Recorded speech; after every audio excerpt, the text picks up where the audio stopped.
గ్రామంలో ఆధ్యాత్మికత శోభ నెలకొంది. శ్రీ లక్ష్మీ వెంకటేశ్వర స్వామి ఆలయ వార్షికోత్సవ వేడుకలు శనివారం అంగరంగ వైభవంగా ప్రారంభం కాగా వేడుకల్లో భాగంగా ఆదివారం రోజు విగ్రహాలకు పంచామృతాలతో అభిషేకం, ఉంజల్ సేవా కార్యక్రమాలు చేపట్టారు. ఇక భక్తులు పెద్ద ఎత్తున తరలివచ్చి వేడుకల్లో పాల్గొన్నారు. వేద పండితుల వేద మంత్రాల నడుమ స్వామివారికి ప్రత్యేక పూజాది క్రతువులు పూర్తి చేశారు. అటు భక్తుల రాకతో సందడి వాతావరణం నెలకొంది. ఓం నమో వెంకటేశాయ. నమో నారాయణాయ. ఉప్పలకోటి గ్రామంలో దశమ వార్షికోత్సవము చుట్టుపక్కల గ్రామాల్లో కాకుండా కొన్ని వందల వేల జనాలు వచ్చేస్తున్నారు.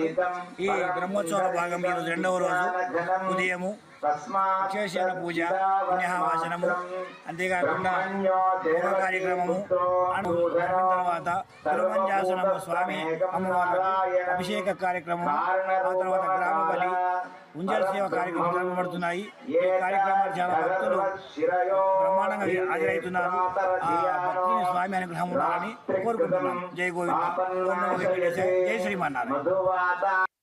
ఓం నమో వెంకటేశాయ. నమో నారాయణాయ. ఉప్పలకోటి గ్రామంలో దశమ వార్షికోత్సవము చుట్టుపక్కల గ్రామాల్లో కాకుండా కొన్ని వందల వేల జనాలు వచ్చేస్తున్నారు. ఈ బ్రహ్మోత్సవాల భాగం ఈరోజు రెండవ రోజు ఉదయము విశేషణ పూజ, పుణ్యవాచనము, అంతేకాకుండా యోగ కార్యక్రమము, తర్వాత తిరుమంజాసనము, స్వామి అమ్మవారికి అభిషేక కార్యక్రమం, ఆ తర్వాత గ్రామ బలి, ఉంజల్ సేవ కార్యక్రమం జరగబడుతున్నాయి. ఈ కార్యక్రమాలు చాలా భక్తులు బ్రహ్మాండంగా హాజరవుతున్నారు. ఆ భక్తుని స్వామి అనుగ్రహం ఉండాలని కోరుకుంటున్నాం. జై గోవింద. ఓం నమో వెంకటేశాయ. జై శ్రీమన్నారాయణ.